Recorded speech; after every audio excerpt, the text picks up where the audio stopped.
안녕하십니까, 전학태 교수입니다. 이번 시간 여러분들과 챕터 7 생물편에 대해서 공부를 하도록 하겠습니다.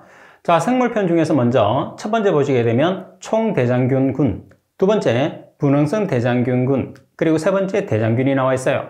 이 세 가지 파트에서 시험에 출제되는 포인트는 시험 방법의 종류예요. 그래서 여러분들이 시험 방법의 종류에 대해서 가장 먼저 여러분들이 숙지하는 것이 중요합니다. 대장균 내용 바로 밑에 제가 표로 정리를 해뒀으니까 하나씩 살펴보면서 마지막에 한 번 더 시험 방법에 대해서는 정리를 하도록 하겠습니다. 자, 먼저 총대장균군입니다. 총대장균에 군락을 형성한다고 해서 총대장균군이라고 이야기를 해요. 자, 그러면 총대장균군은 전체적인 시험 방법이 몇 가지가 있느냐면 5가지가 있어요. 그 5가지 중에서 먼저 막여과법입니다. 적용 범위에 보면 내용에도 있는 것처럼 하천수, 호소수, 지하수, 합해수에 있는 총대장균군을 우리가 막여과법을 이용해서 시험을 하게 된다, 그런 뜻이겠죠. 자, 먼저 총대장균의 정의를 한번 보겠습니다. 그람음성 무합포성의 간균으로서 락토스를 분해합니다. 자, 락토스를 분해해서 기체 또는 산을 발생하는 모든 호기성 또는 통성 혐기성균을 우리가 대장균군의 정의로 냈어요. 여기에 개정되면서 추가된 게 있어요. 뭐가 있느냐면 베타갈락토스 분해 효소의 활성이 있는 세균. 그래서 호기성, 통성 혐기성균, 그리고 베타갈락토스 분해 효소, 이 세 가지를 총대장균군의 정의로 나타낸다는 것을 여러분들이 꼭 기억을 해 주셔야 됩니다. 꼭 기억하세요. 호기성, 통성 혐기성균, 그리고 베타갈락토스 분해 효소, 이 세 가지를 총대장균으로 나타낸다는 거. 자, 그리고 세 번째 보시게 되면 분석기기 및 기구에서 전체적인 내용을 다 기억할 필요는 없어요. 자, 이 중에 시험에서 자주 출제되는 몇 가지만 한번 살펴보도록 하겠습니다. 자, 시험 분석기기 및 기구에서 가장 중요한 것은 배양기입니다. 배양기 중에서도 배양기의 온도가 가장 중요해요. 그래서 꼭 숙지를 해 주셔야 되는데, 배양 온도는 35 플러스 마이너스 0.5도씨로 유지를 해야 됩니다. 따라서 총대장균군은 어떤 시험 방법을 막론하고 배양기의 온도가 동일해요. 그래서 총대장균군의 배양 온도는 35 플러스 마이너스 0.5도씨라는 것을 꼭 기억을 하시고, 자, 그리고 높은 습도를 유지를 해야 되는데, 여기서 높은 습도라는 것은 상대 습도 몇 퍼센트를 이야기를 하느냐면 상대 습도 90%를 의미한다는 것을 같이 여러분들이 꼭 기억을 할 수 있도록 하십시오. 자, 그리고 5번에 보시면 피펫입니다. 피펫은 두 가지를 이야기하는데 피펫 또는 자동 피펫이에요. 피펫 또는 자동 피펫인데 부피는 1ml에서 25ml의 눈금 피펫이나 자동 피펫을 의미를 하게 됩니다. 자, 그리고 6번에 보면 핀셋이 있죠. 자, 핀셋은 우리가 찝는 기구예요. 그죠? 그래서 찝는 기구 때문에 끝이 뾰족하게 되면 상처가 날 수 있겠죠. 그래서 내용에 보시면 끝이 뭉툭하고 넓으며 여과막을 집어 올릴 때 여과막을 손상시키지 않는 형태의 것을 사용을 해야 된다는 거. 자, 문제 1번을 보겠습니다.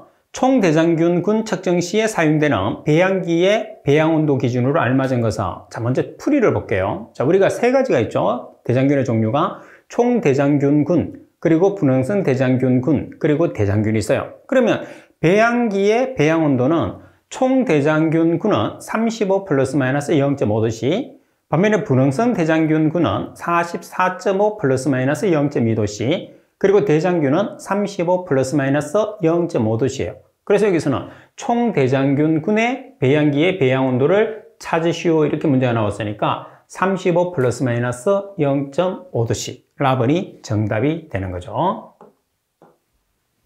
자, 그리고 분석 절차를 한번 보겠습니다. 분석 절차에 보시게 되면 멸균된 핀셋으로 여과막을 눈금이 위로 가게 해서 여과장치의 지지대 위에 올려놓은 후에 막여과 장치에 깔때기를 조심스럽게 부착을 시킨다.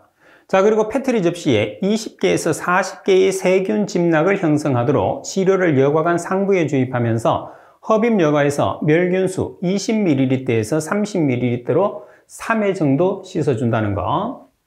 자, 그리고 팁에 보시면 여과해야 될 예상 시료량이 10ml보다 적을 경우에서는 멸균된 희석액으로 희석해서 여과를 해야 됩니다. 그리고 총 대장균 군수를 예측할 수 없을 경우에서는 여과량을 달리해서 여러 개의 시료를 분석하고 한 여과 표면 위에 모든 형태의 집락수가 200개 이상의 집락이 형성되지 않도록 해야 한다. 그래서 분석 절차 내용을 다 우리가 기억하기는 힘들어요. 그래서 이런 내용들은 기존에 출제됐던 문제를 여러분들이 숙지를 해주시는 게 수험 준비에 가장 중요하다, 이렇게 보시면 돼요. 그러면 총대장균군에서는 여러분들이 뭐를 기억을 해야 되느냐, 말씀드린 것처럼 시험 방법을 기억하는 게 첫 번째 순위예요. 자, 그리고 두 번째는 뭐냐 하면 우리가 집락을 형성을 한단 말이에요. 그럼 집락을 형성했을 때 어떤 색깔을 띠느냐, 그래서 총대장균군과 그리고 분홍성 대장균군은 집락을 형성할 때 띠는 색깔을 여러분들이 구별을 하는 것이 두 번째로 중요하다, 이렇게 보시면 됩니다. 자, 4번 내용이 있어요. 자, 배양 후에 금속성 광택입니다. 금속성 광택을 띠는 적색이나 진한 적색 계통의 집락을 계수를 해요. 그러면 자, 집락수는 20에서 80개 범위에 드는 것을 선정을 합니다. 그럼 여기서 세 가지가 있어요. 중요한 내용이 뭐죠? 금속성 광택을 띄어야 돼요. 색깔은 적색이죠. 적색이나 진한 적색 계통은 전부 다 적색 계통이니까. 자, 그리고 우리가 집락수는 20에서 80개 범위에 드는 것을 계수를 한다. 선정을 해서 우리가 그 값을 나타낸다, 이렇게 생각하시면 되겠죠. 그래서 4번에 있는 내용은 꼭 기억을 해야 됩니다. 적색 계통인데 금속성 광택을 띄어야 돼요. 그리고 계수를 하는 경우에 하는 집락수는 20에서 80개라는 거. 자, 그러면 값을 계산을 했을 때 총 대장균 수는 우리가 시료 몇 ml를 기준을 하느냐 하면 시료 100ml를 기준을 해요. 자, 그래서 나타내는 식을 보면 V라는 것은 여과한 시료량이에요. 그래서 여과한 시료량 분의 생성된 집락수. 그럼 집락수라는 것은 우리가 20에서 80개 범위 안에 있는 것만 우리가 계산을 한다고 그랬어요. 그죠? 자, 그리고 곱하기 100이라는 의미를 여러분들이 잘 이해를 못 하는데, 보통 우리가 곱하기 100이라고 하면 어떨 때 사용하죠? 그렇죠. 퍼센트로 나타냈을 때. 근데 여기에서는 퍼센트로 나타내는 값이 아니에요. 대장균 군수는 지금 우리가 여기서 농도를 나타냈을 때는 100ml 시료에 들어있는 총 대장균 수액을 나타낸단 말이에요. 그래서 여기서 100이라는 것은 100ml를 의미한다는 것을 여러분들이 알고 계셔야 돼요. 퍼센트로 나타내는 값이 아닙니다. 자, 그러면 문제 2번을 한번 살펴보도록 하겠습니다. 자, 문제 2번. 여과법에 의한 총 대장균 측정 방법에 대한 설명으로 틀린 것은, 자, 가번 페트리 접시에 베이지를 올려놓은 다음 배양 후에 금속성 광택을 띠는 적색이나 진한 적색 계통의 집락을 계수하는 방법이다. 자, 여기서 맞습니다. 그죠? 금속성 광택을 띠고 적색이나 진한 적색 계통. 나번 총대장균군은 그람음성 무화포성의 감균으로서 락토스를 분해해서 기체 또는 산을 발생하는 모든 호기성 또는 통성 혐기성균 혹은 베타갈락토스 분해 효소의 활성이 있는 세균. 그래서 세 가지의 균을 이야기를 하는데, 여기서 모든 호기성, 그리고 통성 혐기성, 그리고 베타갈락토스 분해 효소, 이 세 가지를 의미하죠. 자, 그리고 답은 양성 대조군, 이콜리 표준균주를 사용하고 음성 대조군은 멸균 희석수를 사용하도록 한다. 자, 그리고 답은 고체 배지는 에탄올 20ml를 포함한 정제수 1리터에 배지를 정해진 고체 배지 조성대로 넣고 완전히 녹을 때까지 저어주면서 끓인다. 이때 고압 전기 멸균한다. 그래서 이런 내용 같은 경우에서는 문제를 보고 여러분들이 수험 준비를 하시면 돼요. 자, 일단 틀린 내용이 에탄올 90%가 아니고 에탄올 95%를 포함하는 정제수 1리터에 배지를 정해진 고체 배지 조성대로 넣고 완전히 녹을 때까지 저어주면서 끓입니다. 자, 그리고 고압전기 멸균을 하는 게 아니고 고압전기 멸균을 하지 않는다는 게 포인트죠. 그래서 에탄올 95%짜리 그리고 고압전기 멸균을 하지 않는다는 게 포인트. 따라서 라번이 정답이 됩니다. 자, 그리고 두 번째 보시게 되면 시험관법입니다. 자, 시험관법에서도 적용 범위는 하천수, 호소수, 지하수, 합해수에 적용되는 것은 마찬가지죠. 그리고 총대장균의 정의도 마찬가지입니다. 그람음성 무화포성의 강균으로서 락토스를 분해를 해요. 따라서 기체 또는 산을 발생하는 모든 호기성, 그리고 통성 혐기성균, 그리고 베타갈락토스 분해 효소를 우리가 총대장균군이다 이렇게 이야기를 하는 거죠.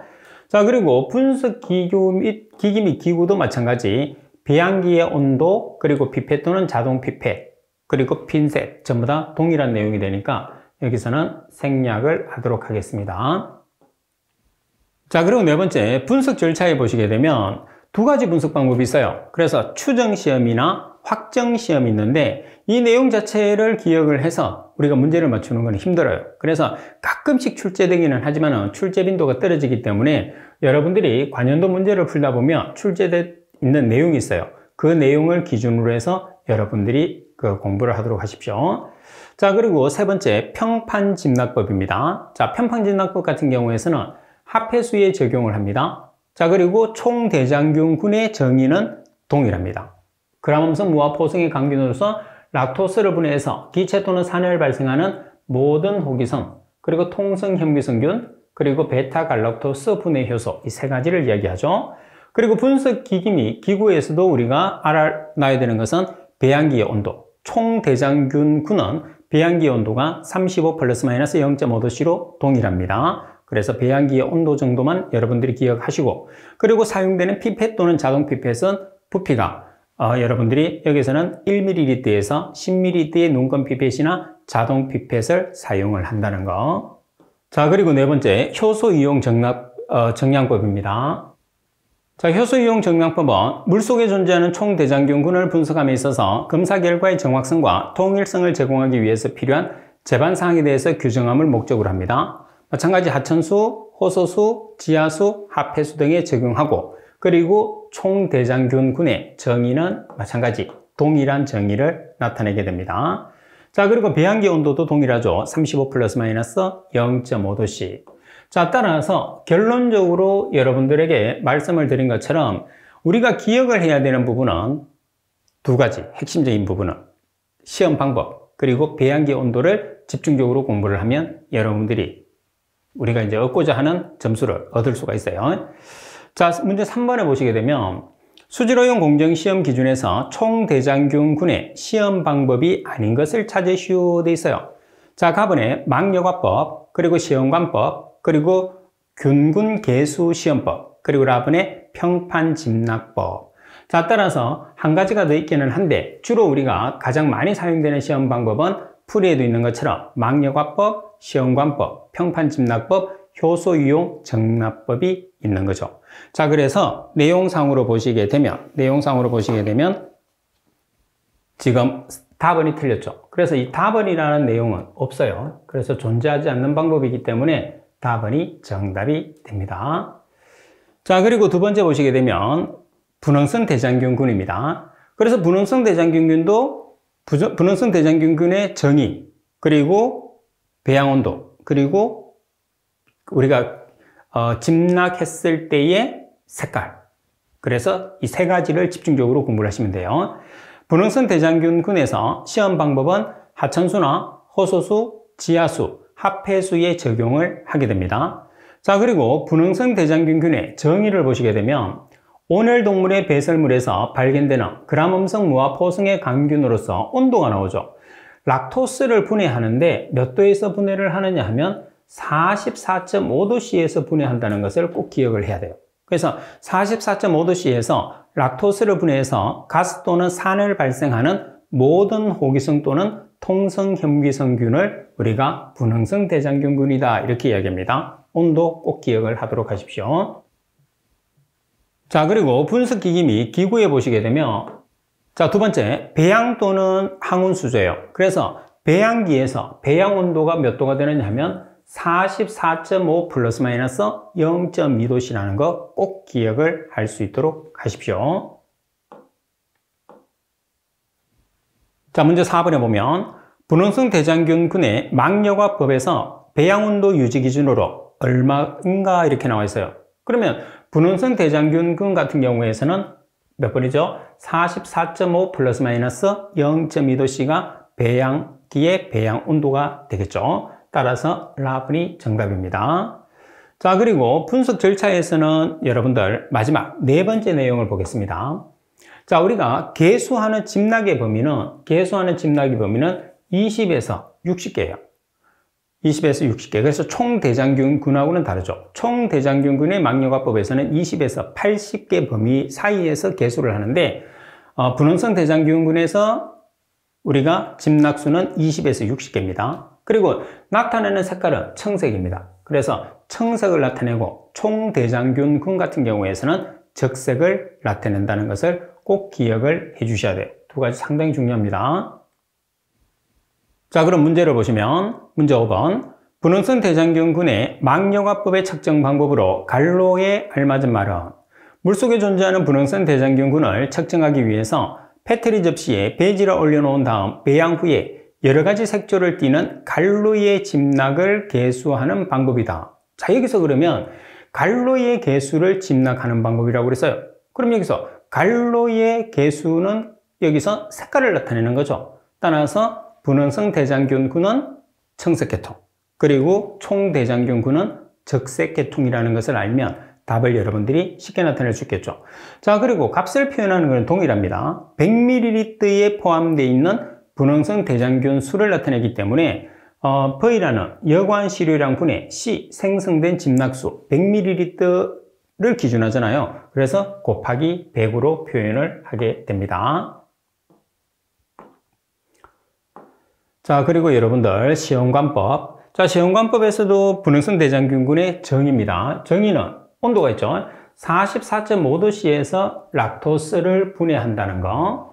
자, 그리고 분석기기 및 기구에서는 배양기 또는 항온수조에서 배양온도. 자, 배양온도는 44.5 플러스 마이너스 0.2도씨라는 것을 여러분들이 꼭 기억을 해 주시면 됩니다. 자, 그리고 여러분들 세 번째 효소이용 정량법이 있어요. 자, 효소이용 정량법에서도 지금 우리가 했던 내용과 거의 동일한 내용들이니까 크게 신경 쓸 내용은 여기서도 없습니다. 자, 그리고 세 번째 보시게 되면 대장균입니다.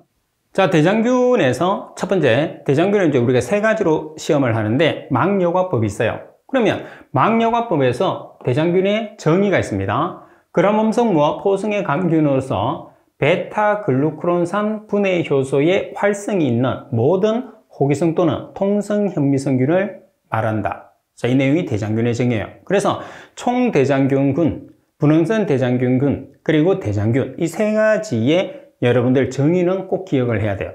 그리고 배양온도 꼭 기억을 해야 되고, 자, 그리고 총대장균군과 분홍성 대장균군은 집락을 형성하잖아요. 그 집락을 형성했을 때 계수하는 집락수와 그리고 색깔을 반드시 여러분들이 구별을 해 주셔야 됩니다.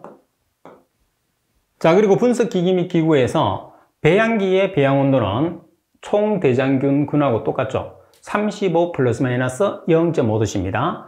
35 플러스 마이너스 0.5도씨로 유지할 수 있는 것을 사용하고 높은 습도를 유지합니다. 자, 여기서 높은 습도라고 하면 상대 습도 약 90%를 높은 습도라고 우리가 이야기를 해요. 자, 그리고 우리가 대장균을 막여과법으로 우리가 시험을 했을 때 사용하는 램프가 있어요. 그 램프가 뭐냐면 자외선 램프인데 365에서 366 나노미터 범위에서 파장을 조사할 수 있는 자외선 램프를 사용을 하게 되죠. 따라서 이 자외선 램프 같은 경우에서는 여러분들 시험에서 자주 출제될 수 있기 때문에 꼭 숙지를 할 수 있도록 하십시오. 자, 그리고 다른 내용들은 여러분들이 분석 방법 정도로만 기억을 해주세요. 자, 문제 6번에 보면 막여과법을 활용한 대장균의 분석 시에 사용되는 램프는 어느 것인가? 조금 전에 나왔죠. 가번에 자외선 램프, 나번에 적외선 램프, 다번에 마이크로파 램프, 라번에 초음파 램프. 여기서 램프는 자외선 램프가 되기 때문에 가번이 정답이 됩니다.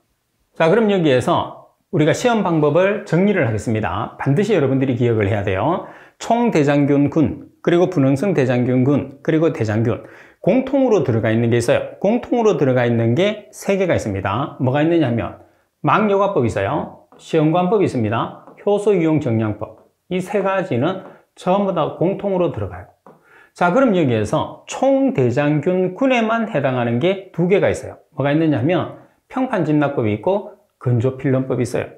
그래서 평판집납법과 건조필름법은 총대장균에서만 적용하고, 반면에 막여과법, 시험관법, 효소이용정강법은 총대장균군, 분홍선 대장균군, 그리고 대장균에서 공통으로 적용한다는 것을 꼭 기억하세요. 그러면 시험 방법을 여러분들이 구별하기가 그렇게 어렵지 않을 거예요.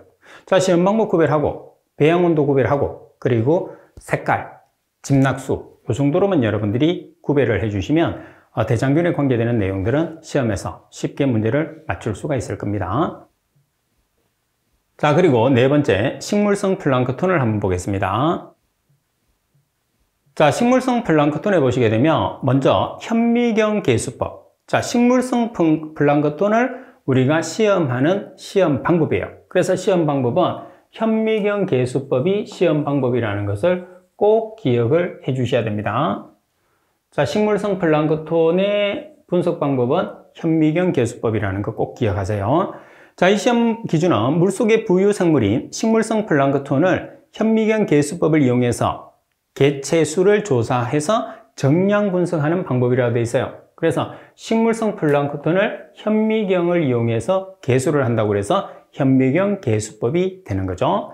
자, 문제 7번. 식물성 플랑크톤의 시험 방법으로 옳은 것은 단수지로용 공정시험 기준이다. 뭐라고 했죠? 현미경 개수법을 이용을 한다고 그랬죠. 따라서 가번이 정답. 식물성 플랑크톤에도 시험 방법이 가장 중요해요. 자, 그리고 이제 전체적으로 다음 중에서 식물성 플랑크톤에 대한 설명으로 잘못된 것을 찾으시오 이렇게 문제가 나왔을 때 전체적인 설명이 나오거든요. 그러면 식물성 플랑크톤이라는 게 뭐냐? 자, 먼저 정의를 보겠습니다. 자, 식물성 플랑크톤이라는 것은 운동력이 거의 없어요. 아니면은 운동력이 없거나 극히 적어요. 따라서 수체의 유동에 따라서 수체 내에 부유하면서 생활하는 단일개체, 집낙성, 선상 형태의 광합성 생물을 총칭을 해서 우리가 식물성 플랑크톤이라고 그러죠. 그래서 여러분들이 식물성 플랑크톤은 자기가 운동성이 있어서 많이 움직이지는 못해요. 물의 흐름에 따라서 움직일 수 있다는 거죠. 그래서 운동성을 가지기는 하나 운동성이 거의 없다 이렇게 여러분들이 보시면 되는 거죠. 자, 그리고 분석기기 및 기구는 여러분들이 참고적으로 보시면 돼요. 자, 그럼 분석 절차에 보시게 되면 자, 첫 번째 일반상, 1번은 상당히 시험에서 잘 나옵니다. 시료의 개체수는 개수 면적당 10에서 40 정도가 되도록 희석 또는 농축한다고 그랬어요. 그래서 희석 또는 농축하는 범위를 우리가 꼭 기억을 해야 됩니다.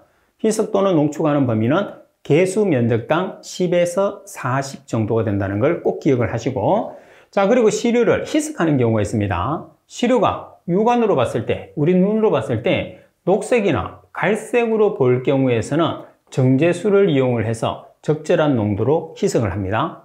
그래서 시료를 희석하는 경우가 있는데 우리 육안으로 봤을 때 색깔이 나타나요. 그래서 녹색이나 갈색으로 나타나는 경우에서는 정제수로 희석을 한다는 것을 꼭 기억을 해주세요. 자, 문제 8번을 한번 보겠습니다. 식물성 플랑크톤의 측정에 관한 설명으로 틀린 것은 가번의 시료가 육안으로 녹색이나 갈색으로 보일 경우에 정제수로 적절한 농도로 희석한다. 조금 전에 말씀을 드렸잖아요. 그죠? 그래서 육안으로 봤을 때 녹색이나 갈색인 경우에서는 희석을 합니다. 가번의 물속의 식물성 플랑크톤은 평판 집낙법을 이용해서 면적당 분포하는 개체수를 조사한다. 자, 식물성 플랑크톤을 시험하는 방법은 평판 집낙법이 아니죠. 평판 집낙법은 우리가 대장균의 종류를 시험하는 방법이고, 그러면 식물성 플랑크톤은 뭐죠? 현미경 개수법을 이용해서 우리가 식물성 플랑크톤을 개수하게 됩니다. 그래서 현미경 개수법을 이용하죠. 다음에 식물성 플랑크톤은 운동력이 없거나 극히 적어서 수체 유동에 따라 수체 내에 부유하면서 생활하는 단일개체의 집낙성, 선상 형태의 광합성 생물을 총칭해서 이르는 말이죠. 그리고 답은 시료의 개체수는 개수 면적당 10에서 40 정도가 되도록 희석 또는 농축한다. 그래서 희석이나 농축하는 범위는 10에서 40 정도. 따라서 설명이 잘못된 것은 나번이죠. 그래서 시험 방법을 기억하는 것이 그만큼 중요하다 이렇게 보시면 됩니다. 자, 그리고 5번에 보면 정성시험, 6번에 보면 정량시험이 있어요. 자, 정성시험이라고 하는 것은 식물성 플랑크톤의 종류를 조사를 해요. 식물성 플랑크톤의 종류를 조사를 합니다. 자, 종류를 조사하는데 검경 비율 100배에서 1000배 시야에서 세포의 형태와 내부 구조 등의 미세한 사항을 관찰하면서 종 분류표에 따라서 식물성 플랑크톤의 종을 확인해서 개수일지에 기재하는데, 여기서 핵심은 뭐냐면 정성시험의 목적은 뭐냐? 그러면 줄친 것처럼 정성시험의 목적은 식물성 플랑크톤의 몇 마리냐? 개수를 하는 게 아니고 종류를 조사하는 게 정성시험의 목적이라는 거. 자, 반면에 정량시험을 보겠습니다. 정량시험에 보시게 되면 식물성 플랑크톤의 개수는 정확성과 편리성을 위해서 일정 부피를 갖는 개수형 챔버를 사용을 한다. 자, 식물성 플랑크톤의 동정은 고배율이 많이 이용되지만 개수에는 저에서 중배율이 많이 사용된다고 그랬어요. 그럼 여기에서 식물성 플랑크톤의 동정이라는 것은 움직임입니다. 움직임. 자, 그리고 개수를 한다는 것은 관찰을 한다는 거죠. 그러면 우리가 현미경을 이용하니까 고배율이 있을 거고 저배율이 있을 거고 중간에 중배율이 있잖아요. 그래서 식물성 플랑크톤의 움직임, 동정을 살필 때는 고배율을 이용을 한다는 거. 자, 반면에 개수, 숫자를 나타냈을 때 얼마만큼 많이 존재하느냐는 것을 나타내는 개수를 나타냈을 때는 저에서 중배율을 이용한다는 거. 그럼 시험상에서는 두 개를 뒤집어서 설명이 잘못된 것을 찾게 하는 그런 내용이 있으니까 움직임의 동정은 고배율, 개수는 저에서 중배율을 이용한다는 것을 꼭 기억하도록 하십시오. 자, 그럼 여기에서 저배율이라는 것은 200배율 이하를 저배율이라고 합니다. 자, 저배율이라는 것은 200배율 이하를 저배율이라고 그래요. 자, 그러면 저배율을 나타내는 방법은 두 가지가 있어요. 자, 첫 번째 보면 스트립 이용 계수법이 있고, 그리고 격자 이용 계수법이 있습니다. 내용에서 나타나는 내용들은 이 내용까지는 여러분들이 굳이 기억할 필요는 없어요. 그리고 세포수를 계산하는 시험상에서도 공식이나 계산이 출제되는 건 아닙니다. 단지 여기에서 저배율 방법은 200배율 이하고 그 종류는 저배율 방법을 이용하는 우리가 종류는 스트립 이용 계수, 격자 이용 계수 두 가지가 있다는 정도만 여러분들이 살펴보고 넘어가시면 돼요. 자, 그리고 팁에 있는 내용도 한번 참고적으로 봐주시면 됩니다. 자, 그리고 두 번째 중배율입니다. 자, 중배율을 보시게 되면 중배율 방법은 200배율에서 500배율 이하를 중배율이라고 이야기를 합니다. 저배율은 200배율 이하, 중배율은 200에서 500배율 이하를 중배율이라고 합니다. 그러면 중배율 방법은 팔머 말로니 챔버 이용 계수법이 있고, 그리고 혈구 계수기 이용 계수, 이 두 가지 방법이 있다는 거죠. 그래서 여러분들이 저배율에 사용되는 계수법, 중배율에 사용되는 계수법, 그리고 저배율의 값과 중배율의 값, 이 두 가지 정도는 여러분들이 반드시 파악을 해 주셔야 돼요. 그래서 이 두 가지 정도만 파악을 해 주시면 됩니다. 자, 그리고 5번에 보시게 되면 물배록을 이용한 급성 독성 시험법입니다. 자, 물배록을 이용한 급성 독성 시험법은 용어의 정의와 우리가 시험에 사용되는 물배록의 특징에 대한 두 가지로 주로 이제 시험에서 출제를 하는데, 자, 먼저 용어의 정의를 보겠습니다. 자, 이 용어의 정의는 여러분들 정말 시험에서 자주 나오기 때문에 아주 잘 기억을 해야 돼요. 그리고 1번하고 2번은 여러분들 비슷해요. 그래서 반드시 비교를 해 주셔야 됩니다. 자, 먼저 치사부터 볼게요. 일정 희석 비율로 준비된 시료에 물배록을 투입해서 자, 시간이 나옵니다. 24시간 경과 후에 시료 용기를 손으로 살짝 두드려줘요. 자, 그러면 초가 나오죠? 15초 후에 관찰합니다. 15초 후입니다. 15초 후에 관찰을 했을 때 독성 물질에 의한 영향을 받아서 움직임이 명백하게 없는 상태를 치사라고 해요. 자, 그럼 유형저해를 보시면 일정 희석 비율로 준비된 시료에 물배록을 투입해서 자, 시간은 24시간, 시간이 나오면 24시간 똑같습니다. 그래서 24시간 경과 후에 시험 용기를 손으로 살짝 두드려줘요. 자, 그런 다음에 15초 후에 관찰을 했을 때 독성 물질에 의해서 영향을 받겠죠? 따라서 움직임이 없는 경우예요. 그러면 자, 가장 큰 차이는 뭐냐면 우리가 치사라고 하면 명확하게 없는 상태, 그리고 유형저해라고 하면 그냥 움직임이 없는 상태, 이렇게 우리가 판단을 하죠. 그리고 유형저해는 단서가 되어 있어요. 이때 안테나나 다리 등의 부속지를 움직인다 하더라도 유형을 하지 못한다면 유형저해로 판단을 해요.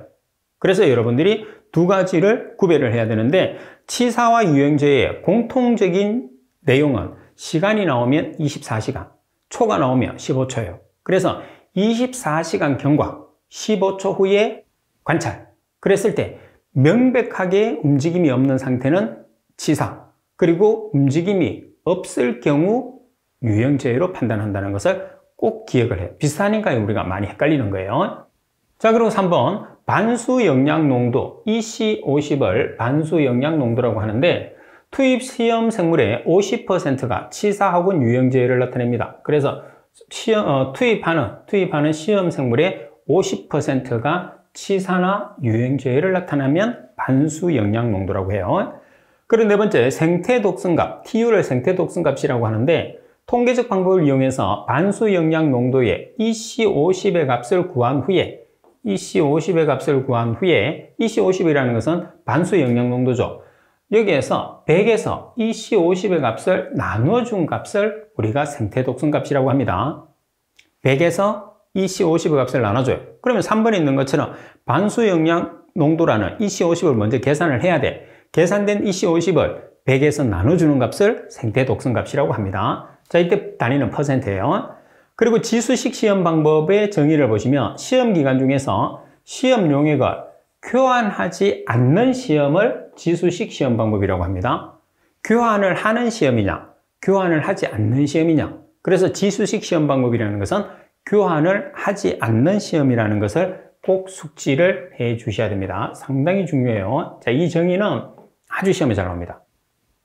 자, 그리고 6번에 보시면 표준 독성 물질을 보시면, 독성 시험이 정상적인 조건에서 수행되는지를 확인하기 위해서 우리가 사용하는데, 어떤 것을 사용하느냐면 다이크롬산 포타슘을 사용합니다. K2Cr2O7 다이크롬산 포타슘을 표준 독성 물질로 사용한다는 거.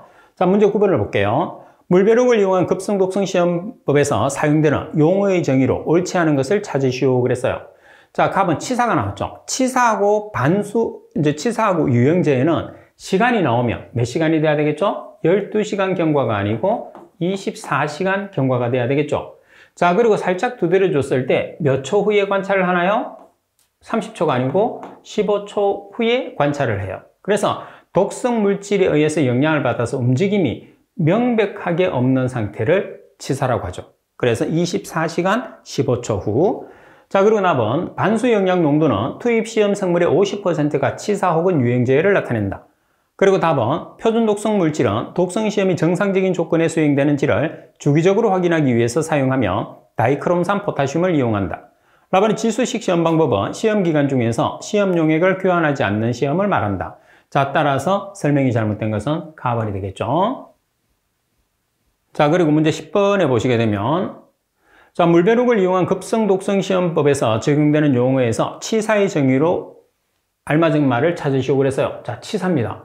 그러면 기억에 시간이 들어가겠죠? 니은이 몇 초 후가 들어가요? 시간은 무조건 24시간 경과 후, 초는 15초 후. 그래서 24시간 15초니까 답은이 정답이 되겠죠. 자, 그리고 11번 문제를 보시면, 물벼룩을 이용한 급성 독성 시험법과 관련된 생태 독성값 TU에 대한 내용으로 갈로 안에 알맞은 것은 통계적 방법을 이용해서 반수 영양 농도 EC50의 값을 구한 후에, EC50의 값을 구해야죠. 그러면 100에서 뭐를 나눠주죠? 100에서 EC50의 값을 나눠준 값을 우리가 뭐라고 하죠? 생태 독성값 TU라고 이야기를 하죠. 그래서 100에서 EC50의 값을 나눠준 값이니까 나번이 정답이 되겠죠. 자, 그리고 여러분들 보시게 되면, 자, 네 번째 시험 생물입니다. 시험 생물도 시험에서 상당히 자주 나오죠. 전체적인 설명을 한 다음에 설명이 틀린 것을 찾으시오 이렇게 문제가 나와요. 그러면 시험 생물에 대한 설명이 많이 나오니까 이 전체를 다 기억할 수는 없잖아요. 그래서 별표가 되어 있는 2번과 4번만 기억하시면 됩니다. 자, 2번에 보시게 되면 시험을 실시했을 때 계대 배양, 여러 세대를 거쳐서 배양한 것을 계대 배양이라고 합니다. 생후 2주 이상의 물벼룩 암컷 성체를 시험 전날에 새롭게 준비한 배양액이 담긴 용기에 옮기고 그 다음 날까지 생산한 생후 24시간 미만의 어린 개체를 사용을 하는데, 물벼룩은 배양 상태가 좋을 때 7일에서 10일 사이에 첫 새끼를 부화하게 됩니다. 자, 첫 새끼를 부화하게 되는데 이 첫 새끼를 사용을 하느냐, 이때 부화한 첫 새끼는 시험에 사용하지 않는다는 게 중요해요. 자, 그러면 같은 의미가 몇 번째부터? 네 번째부터 부화한 새끼부터 시험에 사용한다는 게 우리가 시험 생물의 핵심이라는 거. 그래서 첫 번째 부화한 새끼는 사용하지 않고 같은 의미가 네 번째 부화한 새끼를 시험에 사용을 한다는 걸 꼭 기억을 해 주셔야 됩니다. 자, 그리고 3번, 외부 기관에서 새로 분양받았다면 2번 이상의 세대 교체 후에 물벼룩 시험에 사용을 해야 됩니다. 외부 기관에서 분양받으면 2번 이상의 세대 교체 후에.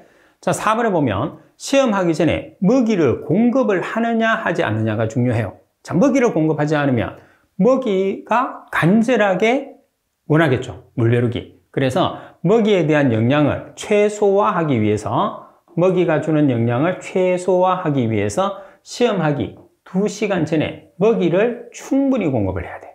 먹이를 안 주는 게 아니고 먹이를 충분히 공급을 해서 시험에서 먹이의 영양을 최소화를 시켜야 된다는 거. 자, 그래서 지금 줄쳐 있던 내용이 여러분들 시험에서 핵심이라는 것을 꼭 기억을 해 주시고요. 자, 그리고 10번에 보시면 배양시 물벼룩이 표면에 뜨지 않아야 합니다. 표면에 뜰 경우에서는 이 시험에 사용하지 않습니다. 표면에 뜬다는 건 물벼룩은 계속 뛰어다녀야 되거든요. 표면에 떠 있다는 소리는 벌써 물벼룩으로서 이렇게 어떻게 보면 죽었다. 우리가 시험에서 사용할 수 없다. 이렇게 보시면 됩니다. 정상적인 물벼룩이 아니기 때문에 표면에 떠가 있는 거예요. 자, 문제 12번을 보겠습니다.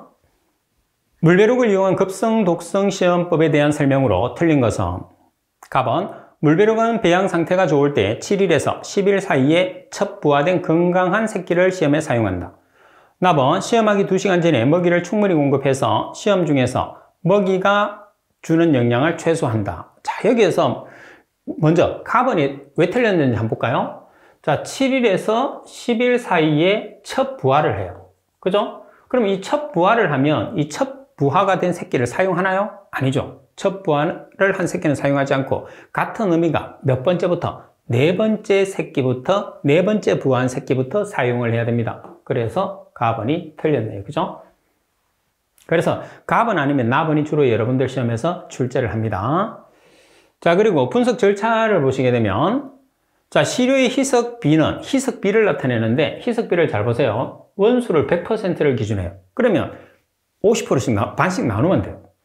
원수 50%의 반은 50%, 50%의 반은 25%, 25%의 반은 12.5%, 12.5%의 반은 6.25%. 꼭 기억하세요. 희석비는 원수 100%를 기준했을 때 반씩 나눠서 나타낸다는 거. 그리고 3번 시험기간 동안에 조명은 명은 밝은 거, 암은 어두운 거죠. 16대 8, 밝은 게 16, 어두운 게 8시간으로 유지를 하게 됩니다. 그리고 시험 온도는 20 플러스 마이너스 2도씨 범위 참고하시면 돼요. 자, 13번 물벼룩을 이용한 급성 독성 시험을 할 때 희석수 비율에 해당되는 것을 찾으시오 그랬어요. 자, 지금 원수 100%를 기준해요. 그럼 100%를 기준했을 때 반은 50%. 자, 50% 없어요. 50%의 반은 25%. 25% 있죠? 25%의 반은 12.5%. 12.5의 반은 6.25%. 그래서 하나밖에 없죠. 25%밖에 없기 때문에 25%가 정답이 되는 거죠.